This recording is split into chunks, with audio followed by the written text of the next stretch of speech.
আসসালামু আলাইকুম everyone, with I am Imtiaz Ahmed Rakib. আজকে ভিডিওর ভিতরে দেখাবো কিভাবে তোমরা দিক নির্ণয় করতে পারবা। তোমরা যেখানেই যাও, যদি দিক হারায় যাও, তবে এই তোমার হাতের স্মার্টফোনের মাধ্যমে তুমি সহজে দিক নির্ণয় করতে পারবা। তো ছোট্ট একটা অ্যাপ্লিকেশন, সেটা হচ্ছে তোমরা দেখতে পাচ্ছ কম্পাস। এটা তোমরা প্লে স্টোরে গিয়ে এই ছোট্ট অ্যাপ্লিকেশনটি ডাউনলোড করে ইনস্টল করে নিবা। তুমি যারা নতুন গ্রাম থেকে ঢাকায় আসে, অলিগলিতে কিন্তু হারাইয়া যায় যে পশ্চিম বা পূর্ব কোন দিকে, এগুলো কিন্তু বুঝতে পারতেছে না। তো তোমার হাতে যদি স্মার্টফোন থাকে, তুমি ছোট্ট একটা অ্যাপ্লিকেশন ইনস্টল করে কিন্তু সহজেই দিক নির্ণয় করতে পারো। দেখো, আমরা কিন্তু সরাসরি কম্পাস চলে আসছি। আমি যে আইকনটি দেখাচ্ছি এখন, সেটা হচ্ছে নর্থ। এন মানে নর্থ, তারপর ডাব্লিউ মানে ওয়েস্ট, তারপর হচ্ছে সাউথ, তারপর হচ্ছে ইস্ট। ওকে, এখানে এন নর্থ মানে হচ্ছে দক্ষিণ, ডাব্লিউ হচ্ছে ওয়েস্ট মানে পশ্চিম, এস হচ্ছে সাউথ মানে দক্ষিণ, ইস্ট হচ্ছে ইস্ট মানে পূর্ব।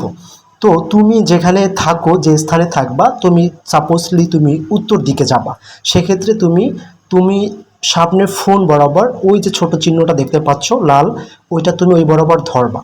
যখনই তোমার এন অপশনটা তুমি সহ ফোন ঘুরাবা, তখনই তুমি বুঝতে পারবা যে এন যেটা নর্থ ওখানে শো করবে।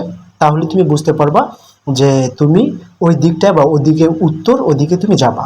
আবার সাপোজলি তুমি ওয়েস্ট, তুমি পশ্চিম দিকে যাবা, যখনই তোমার ওই আইকনটা ডব্লিউর দিকে আসবে তখন তুমি পশ্চিম দিকে যাবা।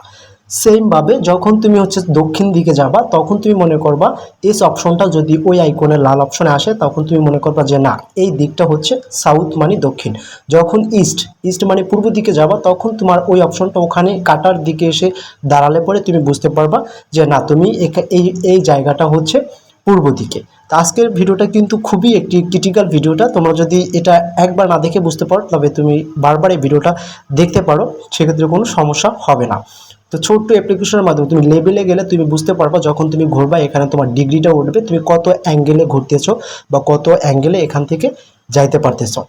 তো এভাবে তুমি খুব সহজে কিন্তু তোমার হাতের ছোট্ট একটা অ্যাপ্লিকেশন ব্যবহার করে কিন্তু খুব সহজেই তুমি এটা দিক নির্ণয় করতে পারো। তো আজকে ভিডিওটা যদি ভালো লেগে থাকে, অবশ্যই ভিডিওটা শেয়ার করবা, এবং চ্যানেল যদি নতুন হয়ে থাকে অবশ্যই চ্যানেলটি সাবস্ক্রাইব করে নেবা। তো ধন্যবাদ। পরবর্তীতে আবার দেখা হবে নতুন কোনো ভিডিও নিয়ে।